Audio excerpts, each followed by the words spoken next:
Os primeiros 30 anos da minha vida de médico foram passados em sala de emergência e sala de cirurgia. Era o meu xodó. Quanto pior, melhor. Quanto mais estragado chegava, mais eu gostava. Eu aprendi a curtir os milagres que eu via Deus fazer. No começo eu me espantava, depois eu fui me acostumando e quando chegava eu já ficava antegozando o dia da alta. Mas nos últimos 10 anos, por problema de saúde e principalmente por pressão de Simone, eu tive que ir para dentro de consultório. Foi na marra mesmo. E levou tempo para eu me acostumar. É que lá na minha vida, na emergência, lá no hospital, de um modo geral, eu nem precisava perguntar o que é que o cara estava sentindo. Depois dele ter sido atropelado por um trator, ou ter levado um tiro de 12, ou um bocado de foiçada ou facada, não tinha nem o que perguntar. Era correr com ele para a sala de cirurgia, e no outro dia, quando ele acordava da anestesia, eu dava bom dia, perguntava o nome dele, e aí começava o nosso relacionamento. Mas no consultório eu ficava angustiado, porque eu tinha a sensação que o povo estava pouco doente. Chegava às vezes aquela senhora e eu dizia: pois não, madame, o que é que está sentindo? Ela fazia: sabe, doutor, quando eu como muito, às vezes, uma buchada, uma coisa, eu fico assim meio empachado. Eu digo: eu também fico, minha senhora. Era um suplício. Aquele povo tinha saúde demais para o meu gosto. Mas foi exatamente nesse consultório que um dia entrou um sanfoneiro. E tudo foi diferente. Porque ele chegou, já foi botando um bocado de dinheiro em cima da mesa e disse: doutor, eu vim para o senhor me operar de vesícula. Aí eu digo: aqui está tudo errado. Primeiro que ele já chega com diagnóstico, já quer o tratamento e já chega botando esse dinheiro aqui em cima. Era uma parte da consulta e do tratamento que eu ficava angustiado. Era a hora do dinheiro. O cara que era meu sócio, um colega médico, ele disse: doutor, ele tinha sido meu aluno, ele disse: professor, o senhor, por favor, não fale em dinheiro. O senhor dê o diagnóstico, marque a cirurgia, opere e deixe que eu resolva o dinheiro, porque o senhor está dando um prejuízo muito grande a gente. Eu não tinha noção de quanto custava aqueles grampeadores, aqueles negócios, e às vezes quando eu dizia o preço, não dava para pagar o que a gente ia gastar. Ele dizia: não fale em dinheiro, marque a operação, mande falar comigo. Pelo dinheiro que o cara botou ali em cima, eu vi que ia dar problema, porque não dava nem para metade. Ele ia me matar se eu contratasse essa cirurgia. Aí eu disse: ô meu senhor, vamos fazer o seguinte, primeiro o senhor vai se deitar, eu vou lhe examinar, eu vou descobrir o que é que o senhor tem. Ele disse: é vesícula. Eu digo: sim, mas o senhor vai deitar, eu vou lhe examinar e depois a gente conversa sobre a cirurgia. Quando terminou, que era vesícula mesmo, eu cheguei. Aí eu disse para ele, eu digo: e esse dinheiro? Ele disse: é o dinheiro da operação. Eu disse: mas quem foi que disse o senhor que essa operação é desse preço? Ele disse: eu me informei. Eu olhei, não dava nem para metade. Aí eu disse: olha, o preço da operação não é esse não. Ele disse: isso, doutor, eu tomei esse dinheiro a juro para poder lhe pegar, vou pagar uma usura dele. Eu digo: não tem a menor possibilidade de eu receber esse dinheiro. Dinheiro de juros é amaldiçoado, eu não quero esse dinheiro. Eu disse: por que que o senhor não vai se operar pelo SUS? Ele disse: eu sou sanfoneiro, doutor, eu toco um forró perto de serra, eu tenho que tocar todo sábado, então eu não posso ficar esperando uma fila, não sei quanto tempo vai. Eu digo: olha, vamos fazer o seguinte, eu trabalho no HU, meu dia de cirurgia é a segunda-feira de tarde, o senhor se interna segunda-feira de manhã, que eu vou lhe operar, e o senhor não vai precisar gastar nada e nem pagar dinheiro a juro. Ele disse: doutor, eu vim aqui porque eu quero pagar.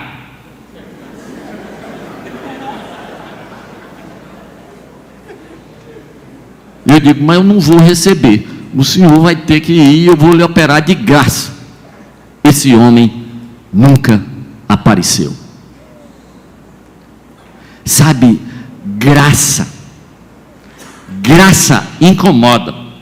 Todo mundo quer desconto, todo mundo quer pichinchar, para ter a sensação de que levou vantagem. Agora, de graça, complica, porque a graça é um tiro de morte na nossa soberba.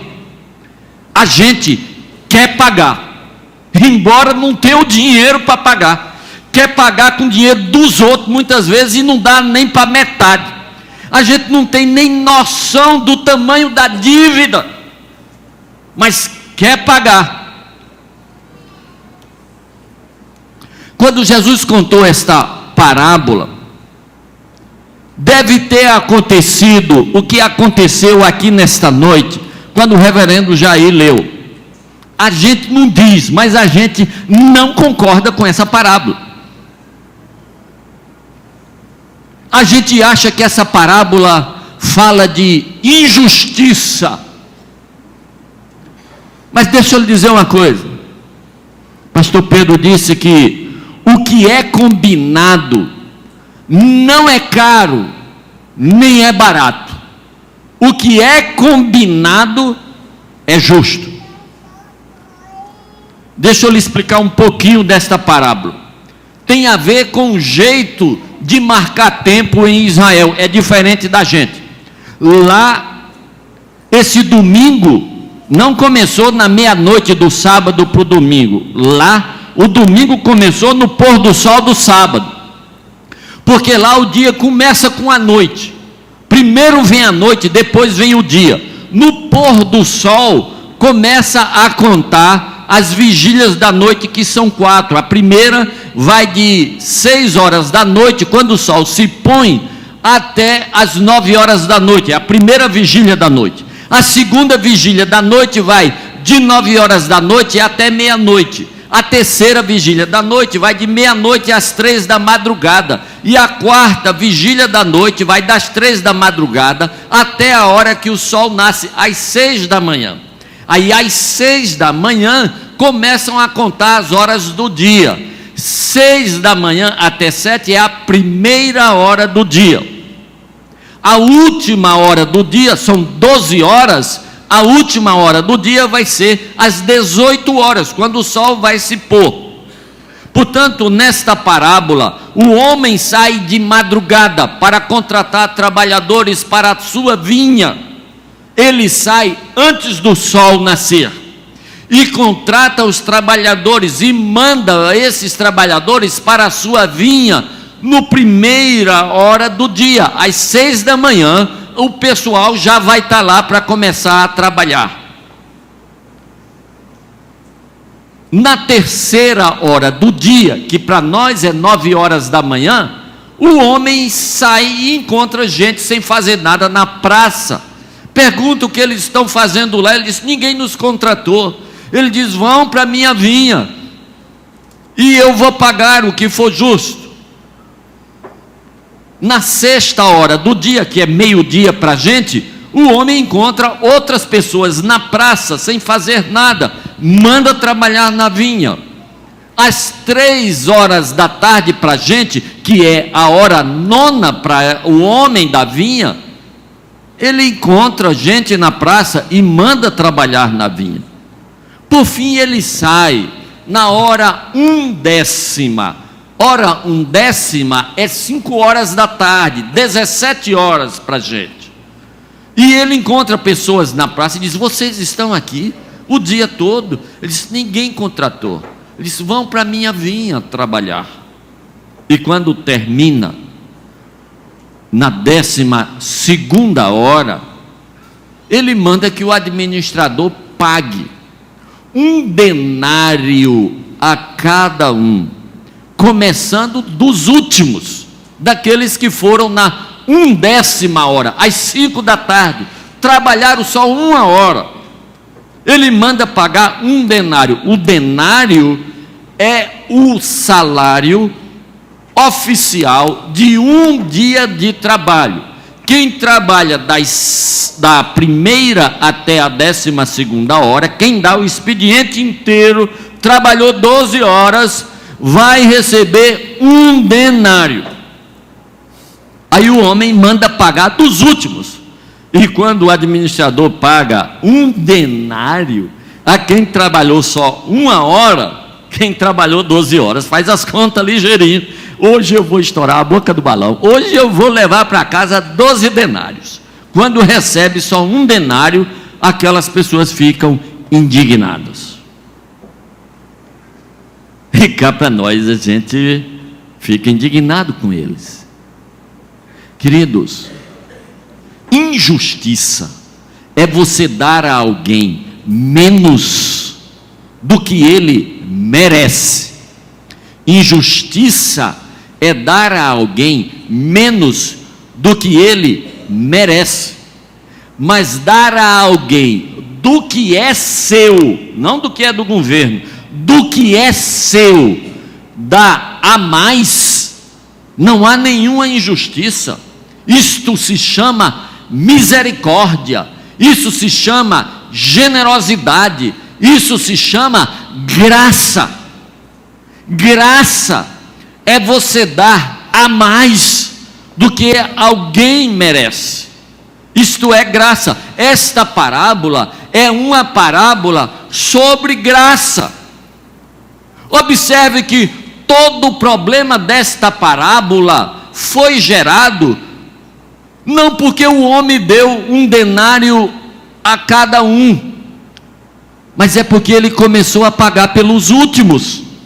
Se ele tivesse começado a pagar pelos primeiros, os primeiros teriam recebido o seu denário e teriam ido para casa felizes da vida, porque tinham dinheiro para botar comida na mesa, tinham tido emprego. Na verdade, estas pessoas vão ficar indignadas, não porque receberam pouco, mas porque eles acham que o outro recebeu demais. Na verdade, ele não está infeliz porque algo lhe foi tirado, ele está infeliz porque algo foi dado ao outro. Na verdade, ele está infeliz por causa da felicidade alheia. Sabe por que a gente não gosta dessa parábola? Porque a gente se julga o trabalhador da primeira hora. Mas deixa eu lhe dizer uma coisa: nós estamos mais para os trabalhadores da 1/10 hora. Nenhum de nós merece o denário, não. Nenhum de nós trabalhou o tempo inteiro, não. Nenhum de nós merece a salvação, não. Todos nós estamos por causa da graça. Não há nada, absolutamente nada que a gente faça que seja capaz de pagar a salvação. Nós somos um sanfoneiro que não tem dinheiro para pagar e que não tem nem ideia do preço e que está tentando pagar com dinheiro alheio algo que nós nem sabemos quanto vale. A salvação que alguns julgam merecer, a salvação, ela só pode ser paga com o sangue de um cordeiro sem mancha, sem defeito, com o sangue de um justo, e não há nenhum de nós que se enquadre nesta categoria. As nossas boas obras, o nosso moralismo, a nossa religiosidade, não dá para pagar nada. Isaías diz que os nossos melhores atos de justiça são como trapos de imundície. Trapo de imundície, numa linguagem hebraica, era usado para descrever duas coisas: as ataduras que envolviam as feridas e que eram retiradas às vezes cheias de pus, e os panos que as mulheres usavam para recolher o fluido menstrual. Os nossos melhores atos de justiça, os nossos merecimentos, comparado com o preço da salvação, é como trapo de imundície. E Deus diz: eu não aceito esse tipo de dinheiro. Eu não aceitei o dinheiro a juro daquele homem. Eu disse: esse dinheiro para mim é amaldiçoado. Deus não aceita que a nossa salvação seja paga na moeda que nós estamos acostumados a pagar, um Big Mac ou comprar outra coisa. Deus diz: o preço é esse, a morte de um justo. Você não pode pagar. Eu lhe dou de graça. Eu não faço abatimento. Não faço abatimento. Eu não diminuo o padrão. O padrão continua a ser a morte de um cordeiro sem mancha e sem defeito, a morte de um justo. Agora eu faço o seguinte: eu dou de graça. Quer de graça? Se você quiser de graça, você leva de graça. Agora, abatimento eu não faço. Quer de graça, meu irmão? Quer de graça, minha irmã?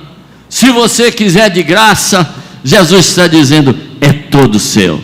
Agora, pelo amor de Deus, não me peça abatimento.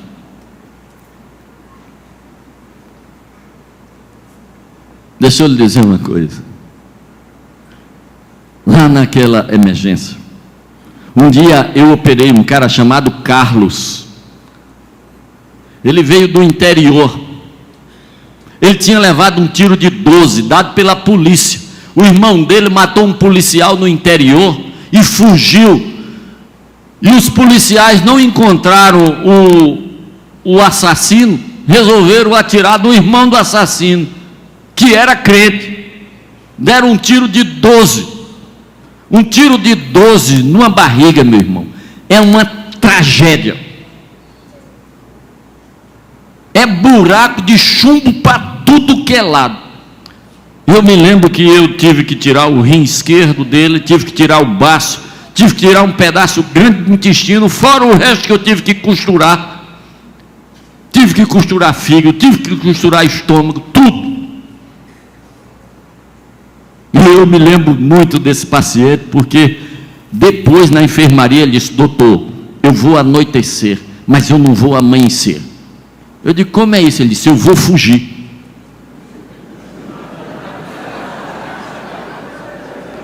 Porque se eu ficar, a polícia vai me matar. E realmente ele fugiu. Estava lá na enfermaria 4, o Antônio Tagino pulou para a janela do terraço e anoiteceu e não amanheceu. Mas sabe, eu coloquei toda a minha cirurgia, toda a minha medicina, todo o meu conhecimento, toda a minha habilidade, toda a minha competência para operar aquele homem.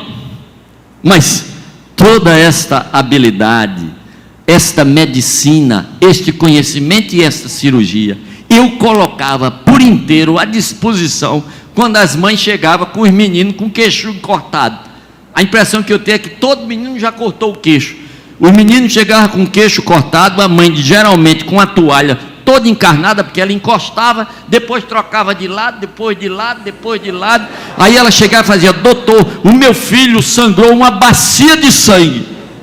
Eu dizia: é mesmo, minha senhora, é mesmo, é mesmo. Tinha que entrar na dela.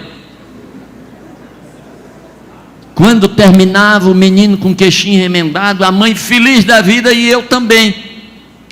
Deixa eu lhe dizer uma coisa.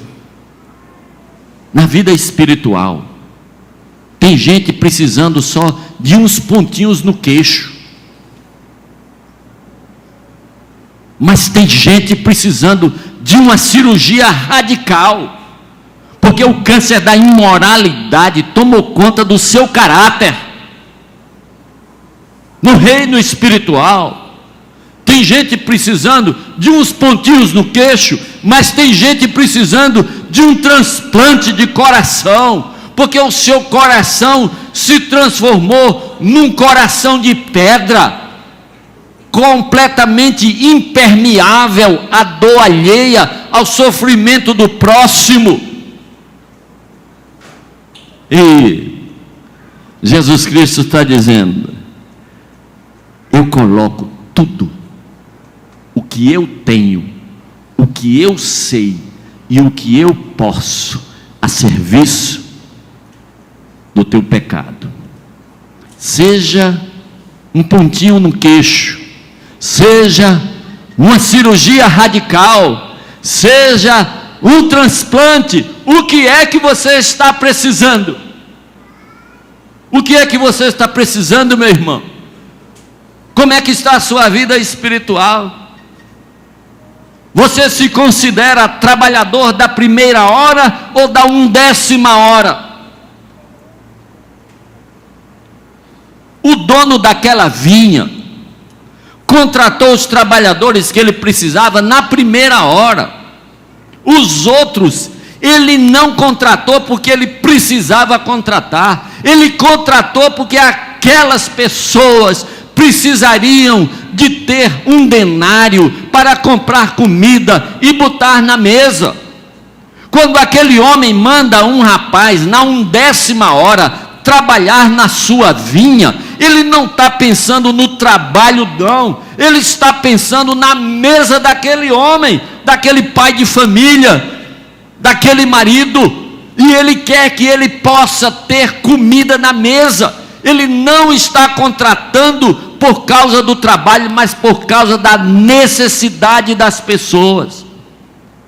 A graça de Deus, ela é a mesma, ela é infinita, ela é plena, ela é total, para pequenos pecadores e para grandes pecadores, para pessoas que só precisam ajustar as suas prioridades, como Marta lá da aldeia de Betânia, ou para pessoas que precisam de uma transformação radical, como Zaqueu na cidade de Jericó. É a mesma graça que Deus coloca à disposição de Marta, é a graça colocada à disposição de Zaqueu. Quanto de graça você precisa? É muito ou pouca? A graça de Jesus é sempre suficiente. Seu casamento está precisando de pontinho no queixo? Ou está precisando de um transplante, de uma cura radical? A sua relação com os seus filhos está precisando de pontinho no queixo? Ou está precisando de um transplante? A sua relação com Deus está precisando de pontinho no queixo ou de uma cirurgia radical? Jesus diz: o que precisar está aqui, eu dou de graça, não me peça abatimento, e pelo amor de Deus, não me ofenda, não tente pagar o que você não pode pagar, porque você não tem dinheiro para pagar, você não tem virtude para pagar, você não tem mérito para pagar, e também porque eu já paguei. A única coisa que você pode dizer é: eu aceito. Curve a cabeça, vamos orar. O que é que você está precisando? Quanto de graça você está precisando? Pontinho no queixo ou cura radical? Quanto de graça está precisando?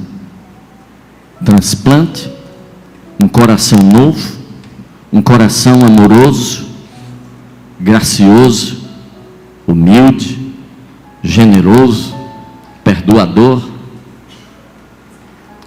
Minha especialidade, Jesus diz, é milagre, é graça. Você quer? Enquanto nós cantamos, se você precisa de algum tipo de cirurgia, pequena, média ou grande, radical, transplante, ou só um pontinho, vem aqui, pedir a Jesus. Está na hora de tirar o band-aid que você colocou. Sabe, seu moralismo, isso é um band-aid. Sabe a sua religiosidade, isso é band-aid. Sabe, o seu esforço pessoal, isso é band-aid. Eu quero te oferecer uma cirurgia, é de graça. Você quer? Enquanto cantamos, se você quiser, saia do seu lugar.